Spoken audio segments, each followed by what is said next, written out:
So hey guys, welcome back to my channel. Hope you are doing extremely well, and this is your very own mass coder this side.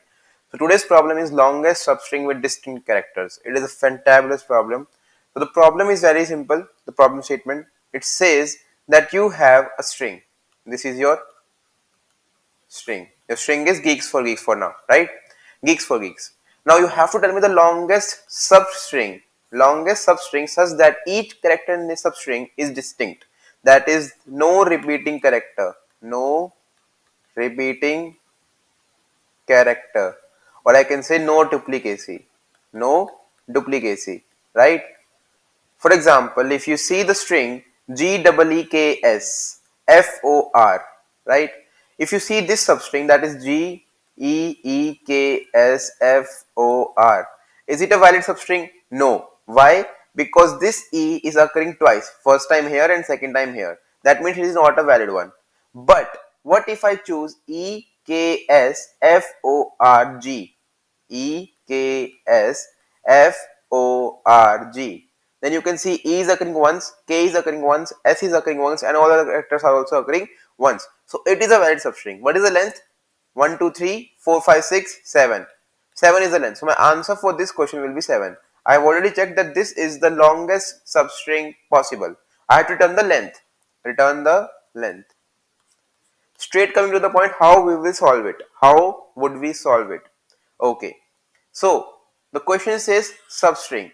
We have already discussed in many videos that whenever there is a question of substring or subarray, that is a contiguous part, right? Contiguous part of a data structure. Our brute force would be through nested loops, right? Which would help us generate all the substrings or all the subarrays, right? And our optimized would probably be through sliding window or two pointers. Sliding window, two pointers,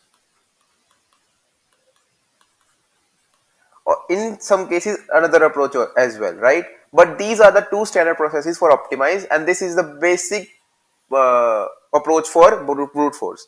Okay, so we will go with the flow. We will discuss the brute force first. How we will solve? As I said, nested loops. As I said, nested loops. Let me write the string again. So geeks for geeks. This is my string, right? Right. What I will do, nested loops for I going from 0 to n minus 1, that is choose all the starting position, choosing all the starting position. Now here we need to maintain that there is no duplicate character, that is no character should be repeated, no character should be repeated. To check that, I'm gonna use a map. You can also use a set, right? So what will I do? I will initialize a map here, an ordered map of char to int, right? And I will say for j going from I to n minus 1, what will you do? You will say, let us say map name is mp, mp of s of j plus plus.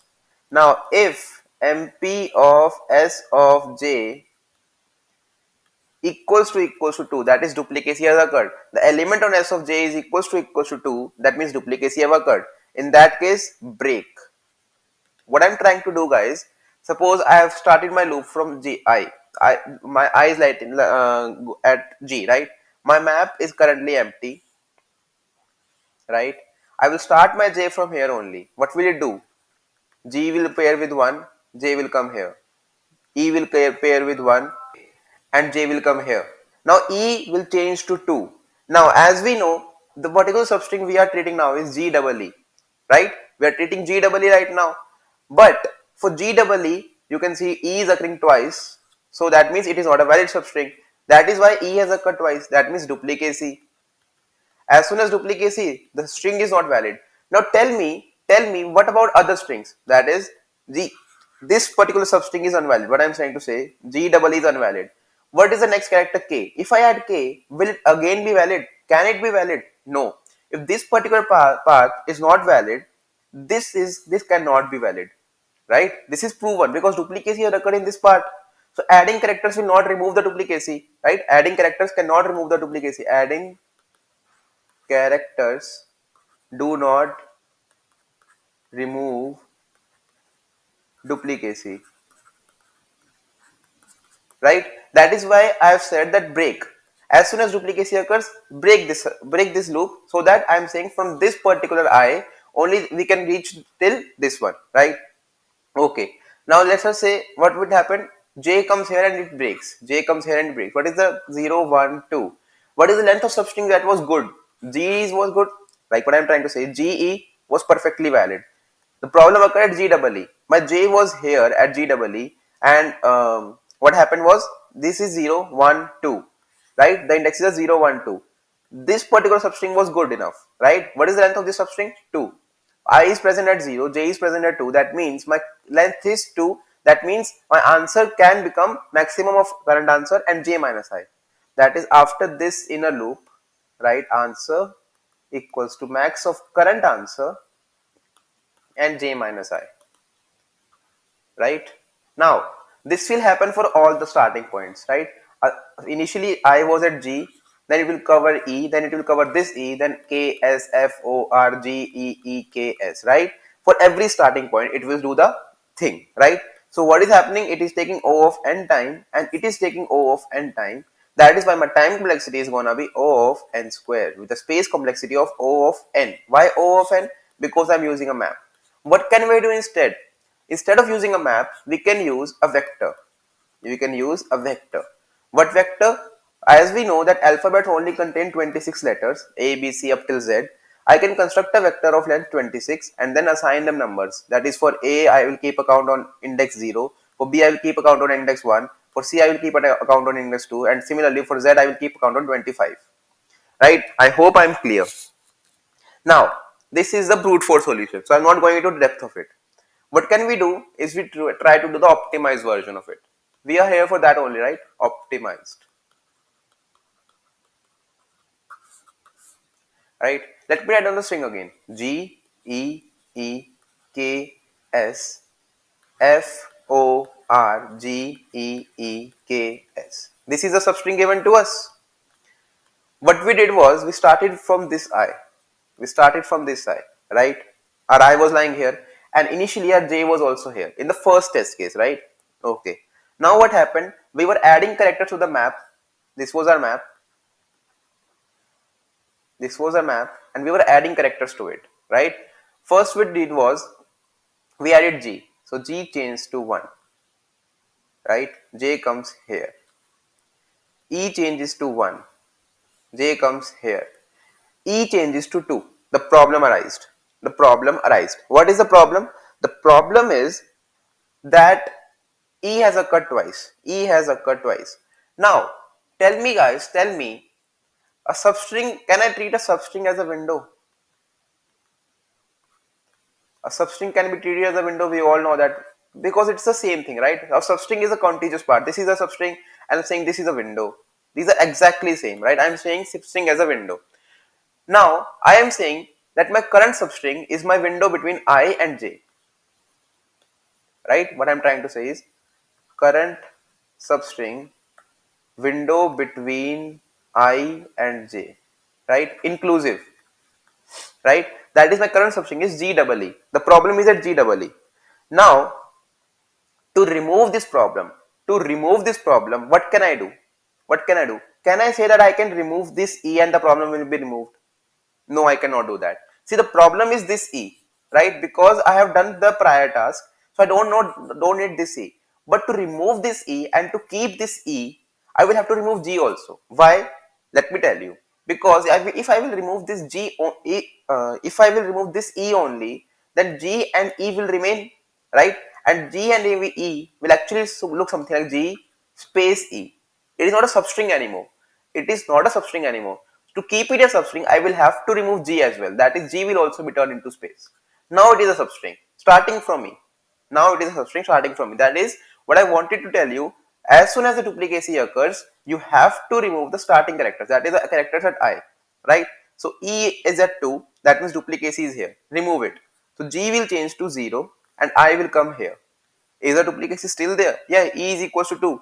So remove one E. E will change to 1 and I will come here. Is the duplicacy still there? No. That means I can move forward. Okay. Moving forward, K will change to, oh sorry, J comes here and K will change to, what do we say, 1. Right? Then J will come here, S will change to 1. Then J will come here, F will change to 1. Then J will come here, O will change to 1. Then J will come here, R will change to 1. Now J will come here, G changes to 1 because G was 0, so this will be removed, right? E, like J was here, then here, then here, then E. J comes here and E changes to 2. Again duplicacy. Again duplicacy. So what do? We do the same thing we did before. But before that, what we will do, our answer equals to 0, which was changed to 2 when G, E were in the substring. Now, what would happen? My current configuration say my J is at index, let me write down the indexes 0, 1, 2, 3, 4, 5, 6, 7, 8, 9. Up till G, it was good. But when my I was at this E and my J was at this G, it was good. It was a good substring. So what is the length of the substring? E K S F O R G. 7 is the length. J is at 8. I is at 2. Correct? J is at 8. I is at 2. That means my length is 8 minus 2 plus 1. That is J minus I plus 1. Right? So you will do answer equals to max of answer comma J minus I plus 1. I hope I am clear. As soon as E occurs, duplicacy occurs. So what will I do? I will remove the characters one by one. I will remove the characters one by one. Okay, removing it. E removed. That is changes to 1 and I comes here. Okay, in one iteration only it is done. So K is I is at K now and J is at this E added. Moving again, J here again changed. So I will come at S and K will be removed. I will come at F and F will be removed. I will come at O, O will be removed. I will come at R, R will be removed. I will come at G, G will be removed. I will come at E, E will be removed. As soon as it is moved, I is here, J is here and we will move forward. Again, K changes to 1, then S changes to 1, S changes to 2, sorry 1, 1, 1. Yeah, this was removed, right? Then J comes here and we are done with the loop and we can just return our answers, right? Our answer is 7. I hope I am clear. We just use a sliding window concept, and because we did one iteration, the time complexity is O of n and the space complexity is O of n because of this map. Otherwise, we can use a vector and it will be done in O of one space. So I hope you're clear with the approach, you're clear with the what we are trying to do, you're clear with the intuition that substring is linked with window, and please keep in mind this thing. For a substring or subarray question, brute force will always be with nested loops. This is a MTR, right? And optimized version is sliding window, 2 pointers, and sometimes any other approach, but that is very rare. It actually happens in hard questions, right? Otherwise, sliding window and 2 pointers are okay enough, right? Now, let us just move to the coding section and complete the code, guys. Let us start with the coding, guys. So int start equals to 0, end equals to 0, and answer equals to 0. These are initializations. Use a map. We can use a vector also, I'm again saying, but I'm not trying to use it to maintain the simplicity of the code, right? Now, sorry, while my end is less than s dot length, simply add the character. So mp of s of n plus plus.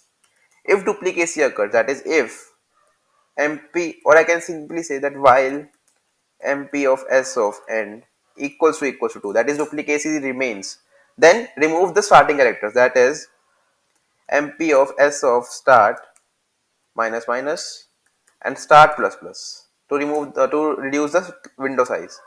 Answer equals to max of current answer and end minus start, right? And also end plus plus. Return your answer. As simple as that, guys. Let us try to compile and run it, hoping it will run fine. Okay, there is some, okay, end minus start plus 1, right? Let us try it now.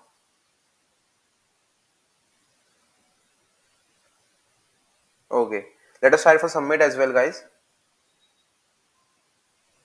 Okay, getting accepted. So thank you for watching. Hope you liked it, and please make sure to like and subscribe to the channel. Thank you. Have a nice day.